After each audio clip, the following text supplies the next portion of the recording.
So I'm going to go through a problem called sum of squares. I've not tried this problem before, I've just seen it. So hopefully what the plan is, I'm going to model some of the problem solving ideas that we might encounter. So the question says, this is a problem by Lewis Carroll. Blah, blah, blah. Is it always true that if you double the sum of two squares you get the sum of two squares? If so, can you prove it? And it gives some examples. Okay, so as I look at this problem, the first thoughts I have is that it's going to be some way of expressing this sentence algebraically, at least. So they're saying, is it always true that doubling the sum of two squares, how would we write that down? So let's say the squares are n squared and n squared. I'm going to double these, and it's going to be the sum of two of the squares. So I've introduced some letters here. As I look at this, I don't feel I'm getting a feel for the structure of the problem because there's lots of variables. N squared, n squared, n squared, n squared. So let's think.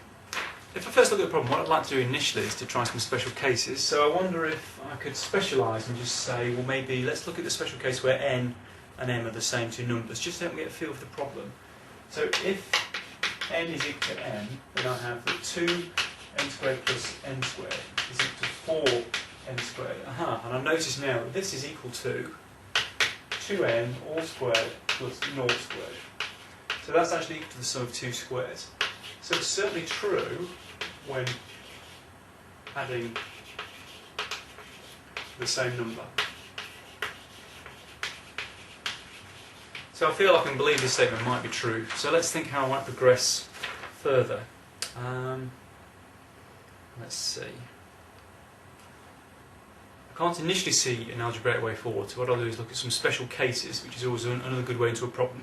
The special cases they've given here is that twice 5 squared plus 3 squared is equal to 8 squared plus 2 squared. And they've said here that twice 7 squared plus 4 squared is equal to 11 squared plus 3 squared. So let's just think. I'm looking for some patterns here in the numbers. Can I spot any patterns that I might be able to use to extrapolate through the general formula? As I look here, I can't see any particular pattern emerging, so what I'll do is I'll invent a new example and see if that helps me find any patterns. It might be the example I think up is wrong, it might be the example I think up is true. So let's just try that now. I'd like to choose reasonably big numbers, so it's non-trivial, but nothing too big that I can't work the squares out. So let's try one big one and one small one.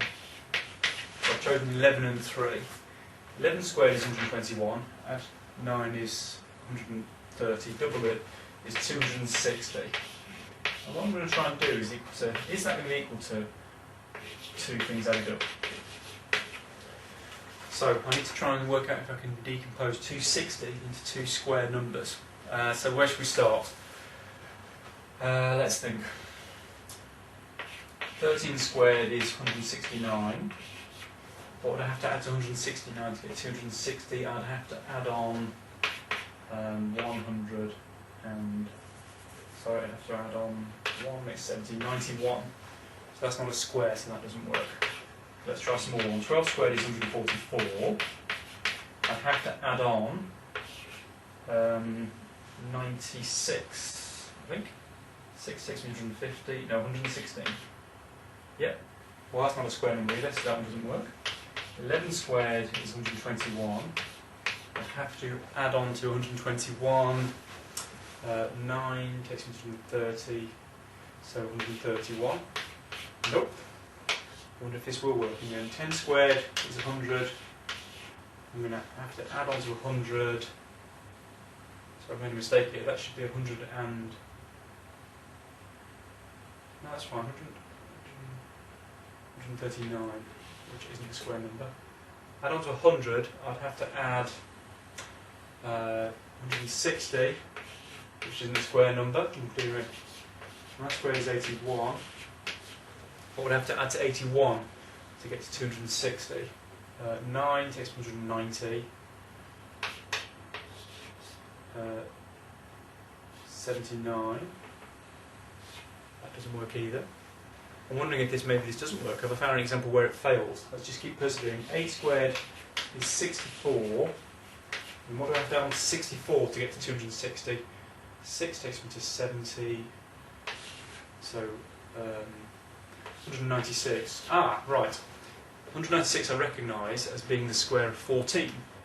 Okay, so I've shown that 11 squared plus 3 squared times 2 is actually equal to 8 squared plus 14 squared. So I found another example. Now, does that help me find a pattern? Ah, yes, it does. I've noticed that 11 plus 3 is 14, whereas 11 take 3 is 8.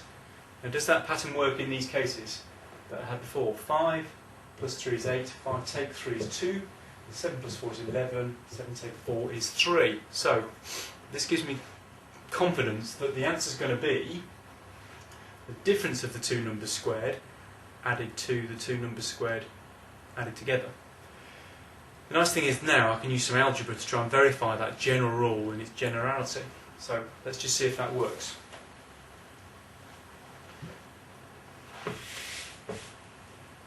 Is this going to be equal to n take n all squared plus n plus n all squared? This is familiar territory, it's expanding a bracket. So I've decided I'm going to check to see if this conjecture is in fact true. And in order to do this, what I'm going to need to do is expand out the brackets. So, I'll do n squared take 2nn plus n squared plus n squared plus 2nn plus n squared. Okay, they cancel, so it's 2n squared plus 2n squared. So I've shown that it is indeed the case that I can relate this number squared and this number squared to this number squared. So I've shown the question is in fact true.